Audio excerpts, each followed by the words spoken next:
출애굽기 21장 12절에서 27절까지 말씀인데요. 공의를 행하는 삶이라는 제목으로 같이 함께 말씀을 나누겠습니다. 여러분 오늘 본문 말씀은 이제, 우리가 하나님의 백성들이 삶을 살아갈 때 어떤 다툼이 일어나거나 혹은 누군가 상대방을 살해하거나 상해를 입혔을 때 그때 어떻게 이 죄를 물고 또 죄값을 치르게 할 것인가, 이것을 지금 이제 하나님께서 말씀하십니다. 당시 사회에는요, 특별히 이스라엘 백성들이 이루고 있었던 이제 공동체죠. 이 이스라엘이라고 하는 공동체가 가나안 땅을 향해서 나아가고 있을 때 그들에게는 어떤 이제 정형화된 법이 없었습니다. 그냥 애굽에서 종살이 하다가 이제 갑자기 나와서 이제 민족을 이루고 한 나라를 이루어서 이제 어떤 정형화된 나라의 모습을 갖춰가고 있는 상황이었기 때문에 이렇게 어떤 범죄가 일어났을 때, 죄를 짓는 일들이 벌어졌을 때 그것을 판결하는 모습이 일정하지가 않았습니다. 그냥 지도자가 어떤 뭐 백부장이나 천부장 혹은 모세가 임의로 누가 잘못했는지를 판별해서 판결을 내리는 그런 식으로 이제 죄를 지었을 때 이제 판단을 하고 이제 판결하는 그런 일들이 있었습니다. 그러다 보니까 일정하지가 않은 거죠. 어떤 경우에는 이렇게 처리가 되는데 또 다른 데서는 똑같은 경우인데도 불구하고 다르게 처리가 되거나 이런 식으로 이 법이 집행되고 또 죄값을 물게 하는 그런 모든 절차들이 공정하게 일정하게 어떤 기준에 의해서 이제 판단이 되어야 되는데 그런 모습들이 없이 그냥 시시때때로 달라지는 거죠. 그래서 하나님이요, 그런 모습들을 바르게 세우고 또 공정한 사회를 만들기 위해서 기준을 세우고 계세요. 그 중에서 오늘 이제 폭행에 관한 이제 법에 대해서 말씀을 하시는데요. 여러분, 하나님의 백성들은요, 우리가 삶을 살아갈 때 어떤 그 사회에서 질서를 세우는 사람, 또 공의를 지켜가는 삶을 살아가는 것, 그것이 하나님의 백성됨의 의무입니다. 하나님께서 원하시는 삶의 모습은요, 우리가 정의롭고 공정한 삶의 모습을 이루어 가길 원하신다라는 거예요. 그래서 우리가 삶을 살아갈 때요, 그리스도인의 삶이 결국에는 이 사회의 어떤 정의의 기준, 공정함의 기준, 공평함의 기준이 되어야 한다라는 거죠. 왜냐하면 하나님의 백성이라면 하나님의 공의를 세워가고 하나님의 정의를 세워가야 되는데 세상의 공의나 세상의 정의보다 하나님의 정의가, 하나님의 공의가 더 온전하기 때문에 그렇습니다. 그래서 하나님의 공의를 따라서 살아가는 사람, 하나님의 정의를 따라서 삶을 살아가는 사람이요, 결국에는 세상의 기준이 되는 거죠. 세상의 정의와 세상의 공의를 세우는 기준이 되는 거죠. 오늘 저와 여러분들이 삶을 살아갈 때요, 우리가 살아가는 이 사회에서 정의와 공의를 실천하는, 그래서 기준이 되는 삶을 살아갈 수 있기를 소망합니다. 이경조처럼만 살면 정의로운 사회를 세울 수 있다. 뭐 이렇게 여러분의 이름을 한번 생각해 보시면서 그렇게 한번 생각해 보세요. 나처럼만 살면 이 세상이 평화로워질 거다. 이런 기준이 될 수 있는 그런 모습으로 우리가 삶을 살아가야 될 줄로 믿습니다. 자, 그러면 하나님께서 어떤 모습으로 정의를 실현하고 공의를 세워가는 그런 사회의 모습을 만들고 계시는지 말씀을 통해서 같이 함께 살펴보겠습니다. 우선 12절에서 14절까지 말씀을 한번 볼까요? 사람을 쳐 죽인 자는 반드시 죽일 것이나 만약 사람이 고의적으로 한 것이 아니라 나 하나님이 사람을 그의 손에 넘긴 것이면 내가 그를 위하여 한 곳을 정하리니 그 사람이 그리로 도망할 것이며 사람이 그의 이웃을 고의로 죽였으면 너는 그를 내 제단에서라도 잡아내려 죽일지니라. 아멘. 누군가 살인을 저질렀을 때 하나님께서 그것에 대한 이제 징계를 내리시는데요. 징계에 대한 법을 말씀하시는데, 고의적인 살인, 고의로 사람을 죽였을 때는 똑같이 반드시 그를 사형에 처하라라고 말씀합니다. 그런데 고의적인 살인이 아니라 미필적인 살인이라고 하죠. 예. 어쩔 수 없는 상황에서 갑자기 실수로 이렇게 사람이 이렇게 죽게 되는 상황이 벌어진 거예요. 그럴 경우에는 그 살인한 사람을 그냥 무조건 이렇게 사형에 처하는 게 아니라, 고의적이지 않아서 실수로 이런 일이 벌어졌을 경우에는 그 사람을 살려주라라고 말합니다. 왜 그러냐면 어, 이 고의적이지 않은 살인의 경우에는요, 하나님의 뜻이 담겨져 있어요. 그래서 오늘 본문에 보면 이렇게 말씀하세요. 나 하나님이 사람을 그의 손에 넘긴 것이면, 이렇게 말씀합니다. 그러니까 그 죽은 자의 생명을 하나님이 거두셨다라는 거예요. 그 사람을 통해서. 실수로 어떤 죽음이 일어났다, 살인이 일어났다, 그랬을 때 그 죽음은 하나님이 그 사람의 생명을 거두신 거라는 거죠. 그렇기 때문에 그 책임이요, 죽인 자에게 있는 게 아니라 하나님께서 행하신 일이기 때문에 이 사람을 살려주라는 겁니다. 사람이 그의 이웃을 고의로 죽였으면 너는 그의 내 제단에서 잡아내려 죽일지니라, 이렇게 말씀하세요. 또 그러니까 고의적인 어떤 살인을 행했을 때는요, 용서하지 말라는 거예요. 제단을 붙잡고 있는 사람이 있습니다. 그럼 하나님의 제단을 붙잡고 있으면 함부로 할 수 없거든요. 그런데 고의적인 살인이라는 게 밝혀지면 제단을 아무리 붙잡고 있어도 끌어내려서 그를 사형에 쳐라, 이렇게 말씀을 하세요. 여러분, 이 말씀은요, 그러니까 누군가 살인을 저질렀을 때 고의적인 살인이라면 그 사람을 반드시 사형에 처해야 한다, 이 말씀을 지금 하는 게 아닙니다. 누군가 살인을 저질렀을 때요, 이 살인이 고의적이냐 아니면 미필적이냐, 이걸 제대로 판단하라는 거예요. 그래서 함부로 죽였으니까 이 사람 죽였습니다, 그러면 이 사람도 죽어야 되지 않습니까 해서 그냥 보복하고 그를 똑같이 살해하고 이런 일들이 반복되지 않도록 하나님께서 이게 고의적인 건지 아니면 미필적인 건지 그걸 판단하라는 거예요. 그랬을 때 결국에는요, 올바른 판결이 이루어질 수 있습니다. 근데 당시 사회에서는요, 그런 게 없었어요. 그런 개념이 없었어요. 그냥 누군가 싸우다가 누굴 죽였어요. 그러면 네가 죽였어? 너도 죽어. 그래서 끊임없이 막 그냥 보복이 이루어지는 거죠. 그런 사회, 그런 시대에서 살고 있었습니다. 그렇기 때문에 하나님께서 그렇게 계속해서 끊임없이 그냥 똑같이 이게 고의적인지 실수인지 이런 건 전혀 상관하지 않고 그렇게 계속해서 보복하고 똑같이 살해하고 이런 일이 반복되지 않도록 정당하게 판단을 하라는 거예요. 공의를 생각하기 위해서는요, 정확하게 판단하는 모습이 필요하다는 거죠. 또 여러분 15절에서 17절 말씀을 한번 보십시오. 자기 아버지나 어머니를 치는 자는 반드시 죽일지니라. 사람을 납치한 자가 그 사람을 팔았든지 자기 수하에 두었든지 그를 반드시 죽일지니라.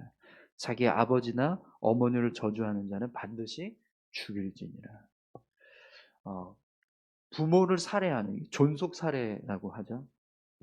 사람을 납치했을 때 그런 죄를 범한 사람은요, 무조건 사형에 처하라, 이렇게 말씀합니다. 심지어 부모를 저주하는 자도 반드시 죽여라, 이렇게 말씀하거든요.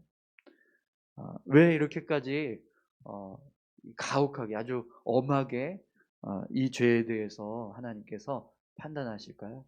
10계명의 5계명을 어기는 죄가 되기 때문에 그렇습니다. 부모에 대해서 저주하는 것, 그리고 부모를 심지어 때리거나 죽이게 하는, 상해를 입히는 것, 그것이요, 죽을 수 있는 죄라는 거예요. 하나님 앞에서 아주 큰 범죄라는 거죠. 여러분, 왜 하나님께서 이렇게 이 5계명을 어겼을 때 부모에 대한 존속 살해나 부모를 저주하는 일에 대해서 이렇게 심각하게 받아들이시고 엄하게 말씀하실까요? 부모는요, 자녀를 양육하는 하나님의 대리자, 하나님께서 부모를 이 자녀들을 보호하고 양육할 수 있도록 대리자로 세우셨다는 거예요. 하나님의 대리자로.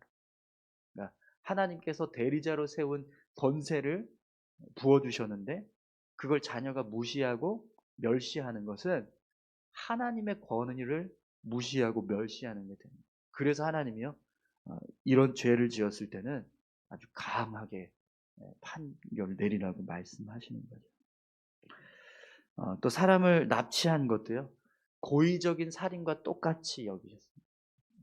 그러니까 사람을 납치해서 내 임의로 이렇게 내 수하에 두든지 아니면 팔든지 이런 행위를 했을 때 생명을 존중하지 않고 인격을 존중하지 않고 함부로 대한 것에 대해서 하나님께서 고의적인 살인과 똑같이 여기시고 그를 사형에 처하라라고 말씀하십니다. 오늘 이 말씀을 통해서 보면 여러분, 우리가 하나님 앞에서 사람의 생명, 그냥 사람의 생명보다 우선되는 하나님의 법도 있다라는 것을 분명하게 알 수 있습니다. 하나님께서 우리가 삶을 살아갈 때요, 하나님이 정말 이런 일들을 행했을 때는 이것이 사형에 처하게 할 만큼의 어떤 아주 중요한 하나님의 법이 있다는 거죠. 그 법 중에 하나가요, 부모를 공경하고 존중하는 것, 그리고 인격을 존중하고 보호하는 것. 그것을 무시하거나 그것을 해치는 일을 행하면 하나님께서 죄로 여기시고 심판하신다는 거예요. 여러분, 오늘 18절부터 21절 말씀을 한번 보겠습니다. 사람이 서로 싸우다가 하나가 돌이나 주먹으로 그의 상대를 쳤으나 그가 죽지 않고 자리에 누웠다가 지팡이를 짚고 일어나 걸으면 그를 친 자가 형벌은 면하되 그간의 손해를 배상하고 그가 완치되게 할 것이니라.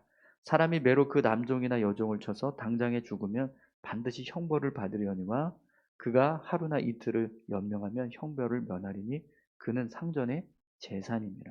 아멘. 여러분, 지금은 뭐 그렇지 않지만 당시 사회에서는요, 서로 싸우다가 누군가를 해쳐서 죽일 뻔했어요. 그러면 어떨까요? 내가 죽지 않았더라도요, 그 다음에 이루어지는 일은요, 너는 죽어야 돼, 이렇게 되는 거예요. 과거에는 그런 모습들이 비일비재하게 일어났습니다. 지금은 함부로 그렇게 할 수가 없잖아요. 우리가 내가 받은 만큼 내가 돌려준다, 이게 아니라 정당한 법의 절차에 따라서 어떤 죗값을 물게 해야 됩니다. 근데 그 당시에는 그런 게 없었거든요. 그러다 보니까 내가 죽지 않았어도 죽을 뻔했다는 이유 때문에 죽이는 거예요. 네, 그런 사회였습니다. 그런 개념들이 있었던 세상에서 살아가고 있었던 거죠. 그렇기 때문에 하나님께서요, 지금 이렇게 말씀하시는 건요, 굉장히 그 사회의 통념을 깨는 공의를 지금 행하라고 말씀하시는 겁니다. 아무리 내가 죽을 뻔했다고 해도, 내가 죽지 않았다면 더 이상의 어떤 가혹한 그런 보복을 일삼지 말고 정확하게 판단해서 손해배상을 받고 일을 끝내라는 거예요. 안갚음하지 말고 원수를 갚지 말고 절차에 따라서 판단하고 죗값을 물게 해라, 이렇게 말씀하시는 거죠. 심지어 오늘 본문을 보면 주인이 남종이나 여종을 때려서 죽게 하는 일이 벌어져요. 여러분, 주인이 종을 때려서 죽게 했어요. 그러면 어떻게 될까요? 그냥 끝나는 거예요, 사실은. 네. 당시에는요, 주인이 종을 죽였다라고 해서 주인에게 어떤 책임이 있거나 어떤 죄를 지어야 돼, 그러니까 어떤 죗값을 치러야 되거나 그런 사회가 아니었어요. 그냥 종은 그냥 종인 거예요. 물건과 같은 거였습니다. 그런데 하나님은요, 그게 아니라는 겁니다. 아무리 주인이 종을 때려서 죽였다면 주인이라도 그에 따른 사람을 죽인 것에 대한 고의적인 살인을 행한 것에 대한 징계로 사형에 처하라고 말씀합니다. 그러니까 굉장히 사회 그 당시 사회에서는 일어날 수 없는 지금 말씀을 지금 하고 계신 거죠. 그가 하루나 이틀을 연명하여 형벌을 면하려니 그는 상전의 재산이에요. 근데 이틀, 3일이 지났는데 죽지 않았어요. 그러면 그때는 주인을 살려주라 이렇게 말씀합니다. 22절에서 25절도 한번 보십시오. 사람이 서로 싸우다가 임신한 여인을 쳐서 낙태하게 하였으나 다른 해가 없으면 그 남편의 청구대로 반드시 벌금을 내되 재판장의 판결을 따라 낼 것이니라. 그러나 다른 해가 있으면 값되 생명은 생명으로 눈은 눈으로 이는 이로 손은 손으로 발은 발로 된 것은 된 것으로 상하게 한 것은 상함으로 때린 것은 때림으로 갚을지니라. 아멘.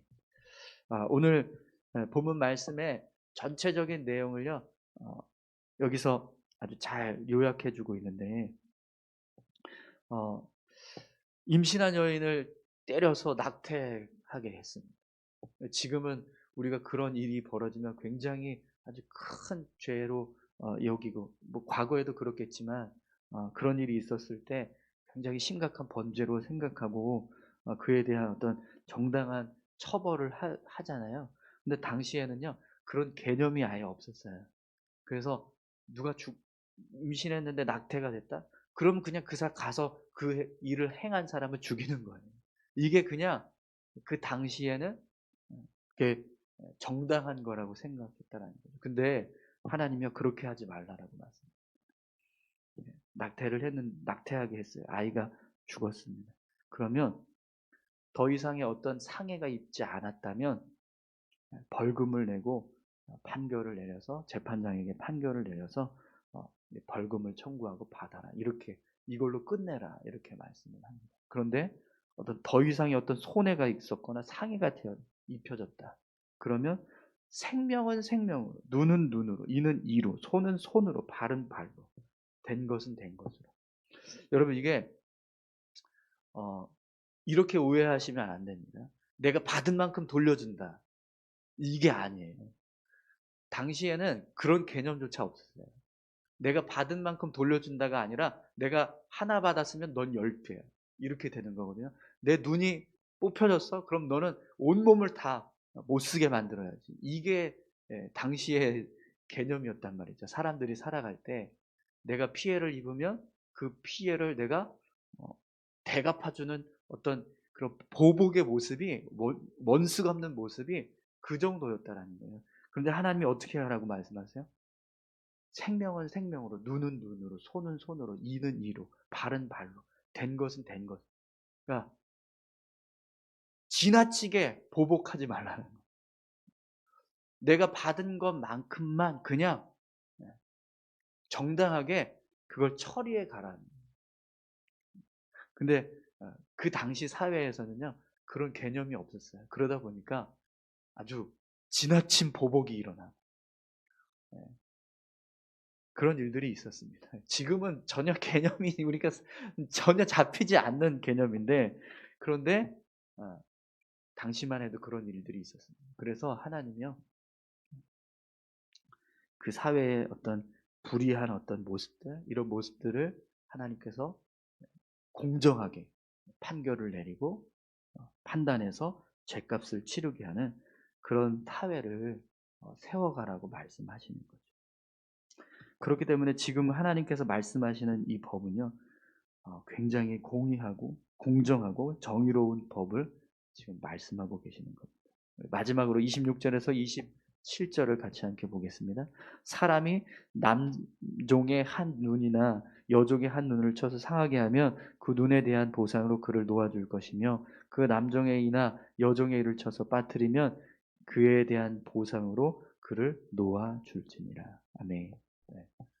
주인이 종의 눈을 상하게 했어요. 이를 빼뜨리게 했습니다. 그러면 자유인으로 놓아주라고 말합니다. 여러분 당시 사회에서는 이런 개념 자체가 없었습니다. 그냥 종이 다쳤다 그러면 끝나는 거예요. 왜 그 종을 자유인으로 놓아주겠습니까? 그런데 하나님이요 보상하라고 말씀하십니다. 아무리 권리가 없고 연약한 자라도 그 인권을 보호해주고 권리를 보장해주라는 거죠. 그래서 상해를 입혔다면 그 사람에게 보상해야 한다는 겁니다. 굉장히 파격적인 말씀을 하시는 거예요. 기준 없이 자행되는 보복, 그런 보복을 멈추게 하시고 또 정당하게 판결을 받지 않고 행해지는 어떤 재판의 모습들, 그런 모습들을 정당한 절차에 따라서 판결을 내리고 징계하라, 심판하라, 죗값을 치르게 해라, 이렇게 말씀하시는 거죠. 아무리 권리가 없는 연약한 자라도 보호받아야 되고 또 권리를 보장해 주어야 한다. 아무리 지위가 높고 어떤 권력이 있다 할지라도, 부유한 자라 할지라도 그가 죄를 지었다면 죗값을 반드시 치르게 해야 된다. 죄를 지었는데도 불구하고 그 죗값을 치르지 않는 어떤 그걸 벗을 수 있는 사람은 없다라는 겁니다. 이 세상에 어떤 지위를 가지고 있다 할지라도. 여러분, 지금 하나님께서 말씀하고 계시는 이 말씀대로 세상을 살아간다면, 그런 우리가 살아가는 이 사회가 이렇게만 어떤 죄를 짓고 그 죄에 대한 어떤 판결을 내리고 하는 과정들을 세워간다면 분명히 공정한 사회가 될 겁니다. 정의로운 사회를 세워가게 될 줄 믿습니다. 근데 지금도 보면 사실 그게 잘 이루어지지 않잖아요. 뭐 무전 유죄, 유전 무죄, 뭐 이런 일들도 있고, 네. 우리가 살아가는 세상에 보면 많은 부조리들이 있습니다. 근데 그런 부조리들 가운데에서 우리 하나님의 사람들은요, 어떻게 하면 정의를 세우고 공정한 사회를 만들어갈 것인가, 그것을 생각하면서 실천해 가는 삶의 모습이 필요합니다. 여러분, 오늘 본문의 말씀이 우리하고는 조금 이렇게 개념이 다르고 또 적용할 수 있는 그런 범위가 좀 다르지만, 그럼에도 불구하고 그 안에 담겨져 있는 하나님의 공의와 정의의 어떤 모습들은 우리가 분명하게 알 수 있습니다. 그리고 그 모습으로 삶을 살아갈 때 하나님께서 기뻐하시는 삶을 우리가 살아가게 될 줄 믿습니다. 오늘 저와 여러분들이 그렇게 세상에서 삶을 살아갈 때요, 정의를 실천하고 공의를 행하는, 그래서 우리의 삶이 또 세상의 기준이 되는 그런 귀한 삶을 우리가 살아갈 수 있기를 소망합니다. 우리 다 같이 함께 기도하겠습니다. 함께 기도하실 때요, 불의한 세상, 또 무법한 세상, 그런 불의하고 무법한 세상에서 우리가 정의로운 세상, 그리고 공정한 세상, 올바른 법을 실행하는 세상, 그런 세상을 만들어가는 자, 그렇게 삶을 살아가는 자 되게 해달라고 같이 함께 기도했으면 좋겠습니다. 함께 기도하겠습니다. 하나님, 감사합니다. 우리가 살아가는 삶의 모습 속에 어떤 부조리나 부당한 모습들이